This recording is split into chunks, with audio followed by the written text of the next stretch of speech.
Puerto Rican Hebraic writing. Somebody told me this was a real thing. I thought they were crazy. Loco! Then when I went down to the caves to actually check it out here in Puerto Rico, what we found was rather astonishing. Because upon closer look and examination, you start to see that each continent is connected through a common language or through common characters or paleo writings or groups of writings that we find on each island. When you go down this cave, just connected to the ocean basically, you're going to find a lot of these writings. They're going to match up with the paleo. It's absolutely wild. When I started to compare a lot of these writings, they were absolutely like identical to the paleo. Not the modern day Hebrew, but the original Hebrew. A whole bunch of crosses, tovs, a whole bunch of shins. Even see the character hey, where a man is holding his hands up. It's a character of a man. I could see why they don't want people to actually know their own history, why they wouldn't want Puerto Ricans to know that they are Hebrews. Now remember, can a nation be built in a day, my friends? No, it cannot. Neither were you guys. Information, your history didn't start in 1492. Information has been around since basically almost the beginning of time. This place is so historic. That's the letter hey that I was talking about earlier. But there's so much here in the island or on the island of Puerto Rico.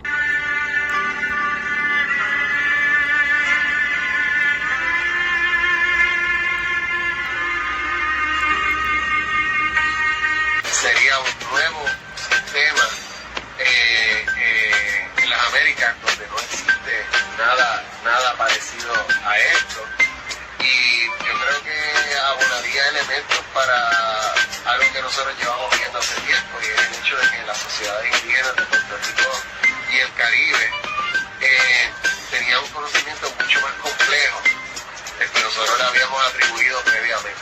O sea, el hecho de que ya ellos estuvieran dominando un sistema que estuviera documentando o codificando gráficamente información de manera análoga a como nosotros lo hacemos ahora, pues demuestra que el arribo de la escritura con los españoles aquí no es la primera instancia donde sistemas como ese se tuvieran empleado, sino que ya los indígenas habían desarrollado esto o se había registrado esto en tiempos precolombinos en Puerto Rico mucho antes de que llegaran aquí a invadirlo los españoles. Puerto Ricans are mentioned in the Bible. That Puerto Ricans are referred to as Ephraim in the Bible, or the son of Joseph. And the Bible says that Ephraim in the end times will lead and help to join the nations together. Now that Puerto Ricans are waking up to the fact that America really just doesn't like them or care or respect or provide for the people who provide for them, now you guys can take your time and your energy and you can put it into a peoples that actually appreciate and respect the fruit of your labor. Because remember, the blessing Ephraim was given was a fruitful bow. A fruitful bow means to be able to go forth and multiply and be good at whatever you do. Remember, America has been sabotaging and taking advantage of the Puerto Rican peoples, their kindness, their work ethic, their labor. You guys have been worked like Hebrew slaves, might I say. Hibario?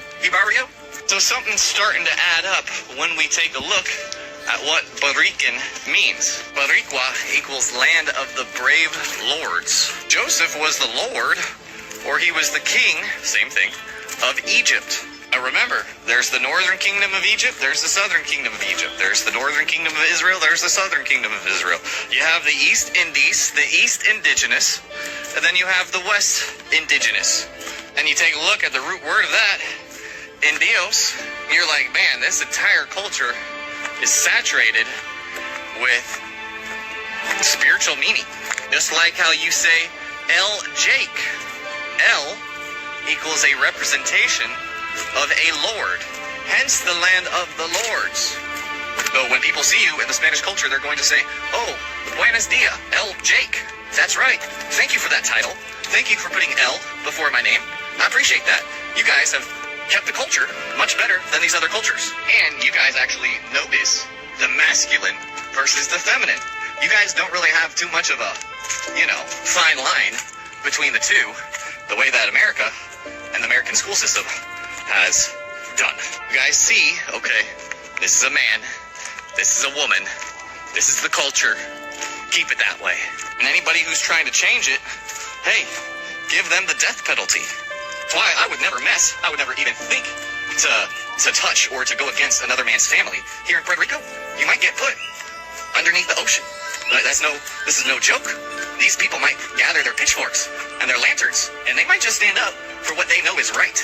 Even if they know they're going to be disciplined, they're still going to stand up. And that's the difference between America, the majority of most Americans, and the Latin countries. The Latin countries, they will stand up for what's right. They ain't going to let you take away their familia. But hey, CPS, all those three-letter agencies in America, hey, come take my kids.